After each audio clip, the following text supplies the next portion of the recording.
Alléluia. Amen. Et quand vous commettez un péché Wakati unafanya dhambi contre Moïse, mbele ya Musa, c'est fini pour vous. unamalizika chako. C'est pour vous. Inamalizika Pour chako. obtenir le pardon, Kwa kupokea il samehe, faut seulement que vous alliez vers Moïse. inafaa uende kule kwa Musa. Parce qu'il était la parole vivante. Sababu yeye alikuwa neno iliyo La hai. parole vivante a apporté le pardon. Neno iliyo hai Un péché contre Moïse était terrible. dhambi mbele ya Musa ilikuwa ni hatari. Dieu a dit ouvrir la terre et il a englouti des gens vivants pour avoir péché contre Moïse. Anafungula udongo ili na meza watu juu balitendea Musa dhambi. Le prophète est la parole vivante. Nabii ni neno iliyo hai. Alléluia. Amen. Jérémie était la parole vivante de son Yeremia alikuwa neno iliyo hai. Jean-Baptiste était la parole vivante de son Wale mbatizaji Paul wote était neno iliyo la hai. parole vivante de son Paulo alikuwa neno iliyo hai wa Oh, et je termine en disant Tunamaliza kusema William Branham, ya kwamba William Branham parole vivante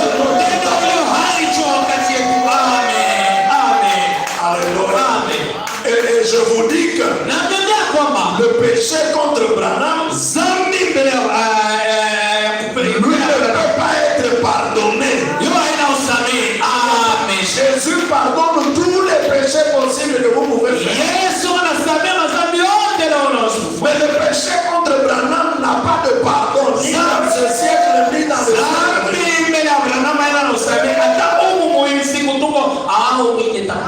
Quand Jésus disait Wakati Yesu anaanza kusema tout péché et tout blasphème na kufuru seront pardonnés. itapokea usamehe. Et le péché contre le Saint-Esprit ne sera jamais pardonné. Lakini dhambi mbele ya Roho Mtakatifu itapokea usamehe.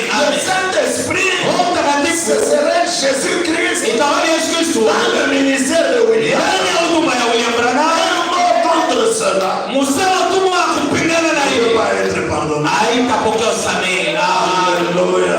Amen. Mes amis, Marafiki ils avaient des robes blanches. alikuwa na makajo meupe. Ainsi dit William Branham. Hivi Branham anasema Parce qu'ils avaient accepté la grâce du pardon de la parole vivante. sababu walitika neema ya usamehe, neno iliyo hai. La parole vivante, c'est le message de William. Neno iliyo hai ni ujumbe wa William C'est ça Branham. qui donne le pas. Ndio kunaleta usamehe. C'est pourquoi Frère Branham pouvait dire. Ndio maana ndugu Branham alisema. Alléluia. Amen. Vous tous qui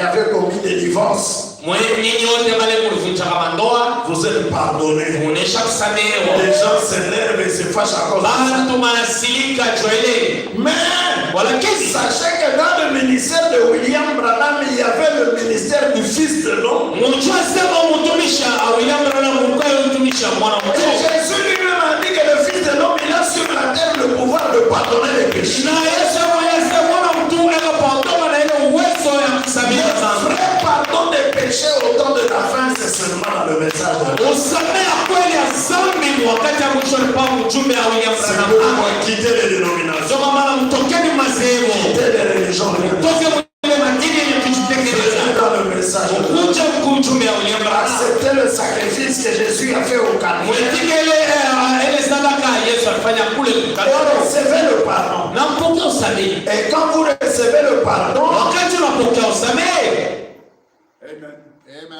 vous n'avez plus conscience du péché. hauna tena na ile dhamiri ya dhambi hapa. Amen. Amen. Parce que le péché s'est décomposé, il est rentré sur le diable. Sababu dhambi ilisha kusungurika na mrudilia shetani. Toute culpabilité quitte ton cœur. Ile ukosefu tena toka moyo wako. Amen. Tu n'as plus conscience du péché. Hauna tena na ile dhamiri ya dhambi. Que le Seigneur soit béni de nous avoir bénis. Amen. Maintenant, Sasa Jérémie dit, Yeremia anasema, je vais écrire ma parole dans leur cœur. tandika neno langu moyoni Je mwao. vais leur donner un enseignant intérieur. Tawapatia leo mwalimu wa mlindani. Amen. Amen. Et je vais pardonner leurs ennemis. Na nitasamehe ile maovu yao. Nous avons parlé du pardon. Tutasemezea jua usamehe. Maintenant, parlons de la deuxième chose. Sasa tusemezie kitu cha pili. L'enseignant intérieur. Mwalimu wa ndani. Quelque chose se